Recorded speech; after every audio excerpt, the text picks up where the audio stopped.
Odds are, if you're into self-development and learning online, you've probably either bought or considered buying an online course. Well, I've bought $20,000 worth, and in this video, I want to teach you what I've learned about how to take an online course effectively, how to keep momentum going when you're in an online course, how to internalize concepts and take effective notes that you'll actually use in the future, and what courses to put in your course stack so that you maximize learning and minimize buyer's remorse. Let's dig in. Hey everyone, I'm Mark Koenig. I'm a writer, a marketer, and former startup executive. And on this channel, we talk about strategies to harness digital productivity to live a more creative and intentional life. So if you want to learn how to speed run your way towards mastery in a variety of topics, go ahead and subscribe so we can learn how to learn better together. Speaking of which, one of the best ways to do a deep dive into a new topic that you want to master is to steal the best insights from someone who has already deeply mastered that material. You want to find somebody who's put in their reps and done all the stupid things already so that you don't have to. And my personal favorite way to do that is buying online courses. When I started my career, I knew basically nothing. I had just gotten a creative writing degree, a French minor, and a music composition minor, super practical. And when I entered my first job after graduating, I actually had to practice and study what I was gonna say if somebody asked me, "Hey, what'd you do this weekend?" I would rehearse it mentally before I came into work so that I wouldn't be caught by this difficult trick question. In the 9 years since that first job, I've learned a lot, and a lot of that progress can be attributed directly to online courses that I've taken. I've started multiple freelance businesses on the side. I've gotten jobs in several unique industries, increasing my income from $12 per hour to 6 figures. I've learned how to create better note-taking systems, play guitar, edit videos, send better emails, and have better mental frameworks in general. Online courses are an incredible hack, like rocket fuel for your personal and your professional growth, if you know how to use them right. But first, what do I mean by online courses, and why do they work so effectively? Remember one of these? Books were revolutionary for information transmission. Previously, you were stuck with scrolls or oral tradition. Once books became easy to print and distribute thanks to the printing press, they became accessible and able to convey a lot of information to a mass audience. Online courses are the modern equivalent of books today. They're like super books without the traditional limitations of size and distribution and production processes. If you've only ever experienced online learning through a Zoom lecture at high school or college, you probably don't realize how far online course education has come. It's actually pretty impressive. Online courses nowadays are built as multi-week, either live or recorded sessions diving deep into a topic. These courses are supplemented by worksheets, exercises, and other materials that you can dig in at your own pace in addition to the videos. The most common structure for online courses are these 4-week cohorts where you're going through the material in a way that's paced for understanding and building blocks of comprehension. But really, the ability to take these courses with your peers live and interact with them, talk about whether you're struggling with the material, ask questions, is a huge game changer for this kind of distributed learning. I wish that this was the case for all the online courses I took at the beginning of that 9-year journey, because I think I'd get a lot more out of those courses and enjoy the process more at the same time. Let's get into what courses I actually bought and how I ended up spending such a ridiculous amount of money on them. But first, we're going to challenge the assumption that $20K is a lot of money to spend on online courses. If you average that amount across the 9 years that I bought the courses, it's actually only about $2,000 a year. At my lowest income amount post-graduation, $32,000 a year, spending $2,000 a year is only about 7%. That's not too bad. And if you're a knowledge worker in an office environment, you can often get your managers to expense online courses. Further, if you compare it to tuition, $2,000 a year is a lot less than college and is likely to actually pay off with greater career rewards. Let's look at what the different kinds of online courses there are. Okay, so first off, we have high-end courses. High-end courses are premium video courses that last multiple weeks and cover topics at a pretty intense depth. Well-known examples of high-end video courses would include Building a Second Brain by Tiago Forte, Part-Time YouTuber Academy by Ali Abdaal, and Reforged, the business and marketing seminars. Next, we have short-form video courses. Short-form video courses are similar to the high-end courses, but they're usually meant to be consumed in kind of a looser structure and not with a live cohort or anything fancy like that. Visualize Value is an example of one very popular short-form video course around graphic design and user interface. The next category is ebook plus. This is when a creator takes an ebook or some long-form written content and enhances it with extra features, features sometimes live workshops or worksheets that really fleshes out the ebook and makes it more of a course-like experience. One example of this recently is Steph Smith's Doing Content Right, which covers content marketing in 2020. The fourth category is tutorials and edutainment. This is a kind of expansive category, and whether something falls into this is really up to you and kind of how you're consuming it. This is basically any kind of highly specialized skill that you're learning, such as a software tutorial, a specific technique, usually as like a one-off short form course in an aggregate category, or it's just a generally entertaining collection of short form educational material. The fifth category is communities, a very online course-esque experience and often accompanies or follows an online course. And this is a place where you can continue learning with other people in the community, get interaction with the course creator. It's really just an extended version of an online course. And the last category we're going to cover is job credentials. So this one's a special category in that it mostly applies to college, master programs, PhDs, the traditional things that you do because you're trying to up-level your career, increase your salary. This category is getting disrupted by things like Lambda School and other income sharing agreement courses. This is probably going to be a massive growth area in the future. So let's talk about the price point for each of these, because that's really the thing that defines each of the categories. High-end video courses tend to clock in at about $1,000 as a baseline cost. This price point is guaranteeing that the people who are in the course are serious and really devoted to learning something solid that's going to help them out. It also basically guarantees that the course is going to have quite a bit of heft to it. However, high-end video courses have a pretty high ceiling for what the potential cost can be. For example, if you have a live cohort-based course, things like extra materials or coaching calls with the creator, you can end up somewhere in the $6,000 range at the very high end of the market. Short-form video content is a little bit more affordable at about $75 to $300 on the higher end. Ebook Plus experiences will usually be about $35 to $75 on the high end, especially if there's a coaching call or other interactive materials. Tutorials and edutainment are about $25 usually for an individual tutorial, and then they can get up to about $200 if you're going to subscribe to an annual pass or something along those lines. Communities usually range from $360 to $1,200, $30 a month to $100 a month. Finally, job credentials. This one's a little weird. Typically, you're going to run at least $10,000 to $30,000. If you're talking about getting your master's degree from Harvard Business School, that's going to run you a little bit more than this. On average, this is kind of the territory that's opening up to be competitive. Usually for this to be appealing, there's going to have to be some kind of near guarantee that this pays off with increased income down the line. So let's look at how I actually have invested into these categories, because I think that might be a little bit more useful.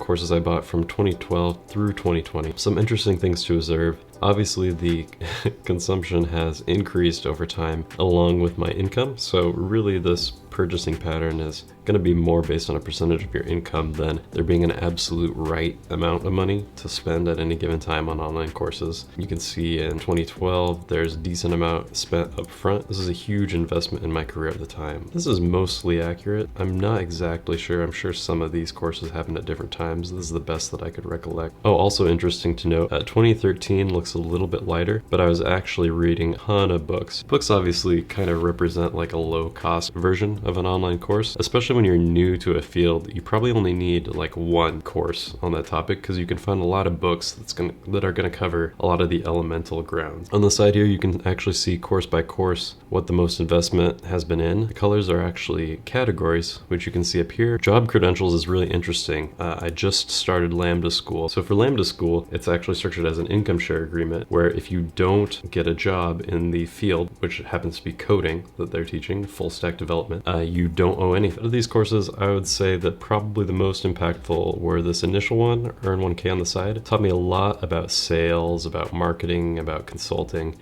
Just really a good comprehensive course all around. In the recent years, Building a Second Brain has been huge. Loving Part-Time YouTube Academy, which I just joined. Actually haven't gotten to Visualize Value, just purchased it.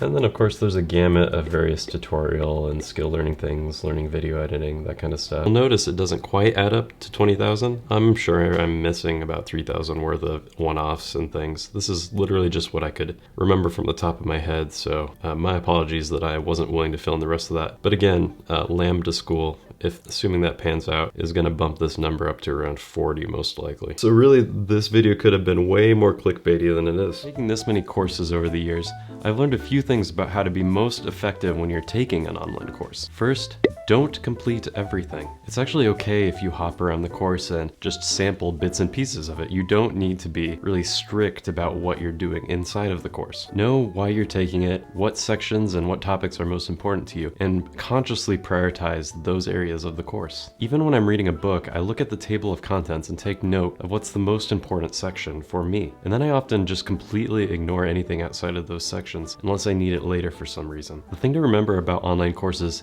is they're usually built to be comprehensive around a topic, whereas the experience that you are having is specific to you at this moment. That means that parts of the course will be applicable to you right now, and other parts will only be applicable later when you're at a different stage of progress. In a course I took called Earn 1K, there's a lot about how to scale your consulting business and how to scale your freelancing services. But when I was taking that course, I was just getting started as a freelancer, so that material was completely irrelevant. Interesting, but irrelevant. What we're aiming for is something called just-in-time learning. You want to have the learning and the insights come to you exactly when you need them so that you can actually apply them and integrate them into your life where you are at right now. It's also worth noting that not every section is equally good in every online course that you're taking. You might actually hit up on a section that is lower quality or was kind of filler or fluff or transitional, and if you're getting stuck on that section, it's really not worth your time to just stay there. You should jump ahead. So don't complete everything. Don't feel like you're indebted to the course creator to tackle everything in the exact order that it happens.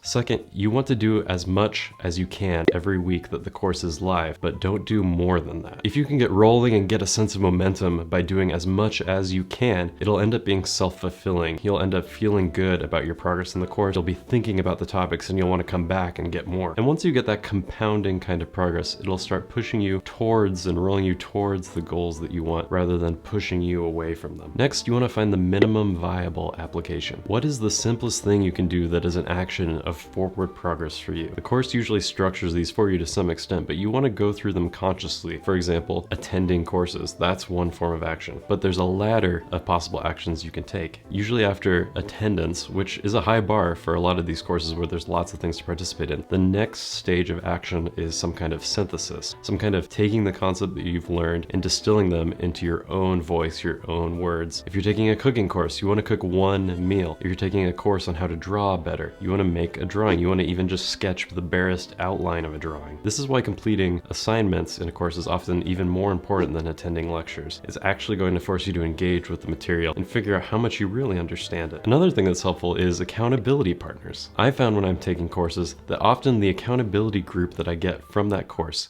if I cultivate that intentionally, ends up being more valuable or at least as valuable as the material in the course. When you take a course, you are listening through your own blind spots and neuroses and baggage. When you have an accountability group, you can hear things from their perspective. You can catch things that they caught and you missed. An accountability group is really a kind of motivational safety net for you in your journey through a course. If there's a forum or a group in the online course, you can post a topic saying that you're looking for an accountability partner, but I've found that it's usually a little bit more effective to actually reach out to people who are posting and active already and say, hey, do you want to join me in an accountability group? Those folks will usually take a little bit more initiative and also be more committed because you've reached out to them specifically. You can also try doing this on Twitter to see who's talking about the course. If someone's posting about it on Twitter, they're likely really high engagement and really high follow through because they're very excited about the course. Next, it's really important that you take effective notes, especially if you're taking a course piece by piece at the pace that makes sense to you. You're going to need to take notes on earlier sections that you can reference back as the course builds on previous material. You want to be able to store your notes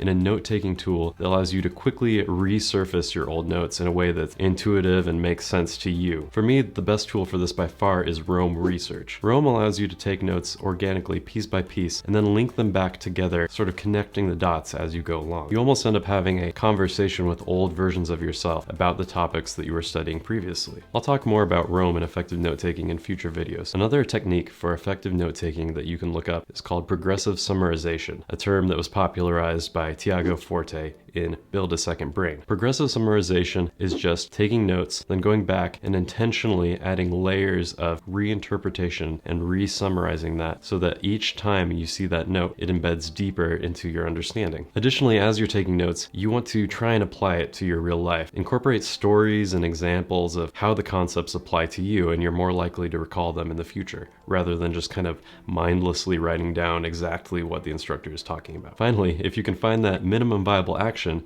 of writing a blog post or recording a little voice memo or posting a Twitter thread, that will really cement concepts in your brain. Posting Twitter threads is how I tend to make these insights and notes concrete to me and put them out in the public in a way that creates serendipitous connections with other students in the course. Finally, when you're taking an online course, make sure that you're playing the long game. Don't think of this course or your progress in this course as something that you have to accomplish within a certain period of time. And definitely don't compare your progress in a course to other students who are all starting at different phases of understanding and comprehension in the first place. Additionally, know you can review. You can revisit this material whenever you want to. Often I download courses audio and then listen to it when I'm exercising or going on runs, and I'll end up listening to the same material 3, 4, 5, 6, 7 times. I love this because I actually get to the point where I think that these insights are just insights that I've always had. They're just deeply nested in my subconscious. All that to say that it's okay to get stuck. You are playing a long game of understanding and comprehension. You aren't in this course just for some kind of certificate or award or to feel good about yourself. Learn the concepts, stick with it, apply it diligently. That's the actual goal that you're aiming towards. One of the main ways to get the most out of a course and avoid regretting it later is to take really great notes that help with active recall and resurface the insights from what you've learned. As I said earlier, my favorite tool for this is Roam Research. In addition to other topics on productivity and online learning, I'm going to be doing a deep dive into Roam Research, especially oriented at those who are picking it up for the first time. So if you're interested in that, consider subscribing to the channel, follow along. We'd love to have you. Thank you everyone for watching. I hope you've learned something and hope to see you next video. Take care.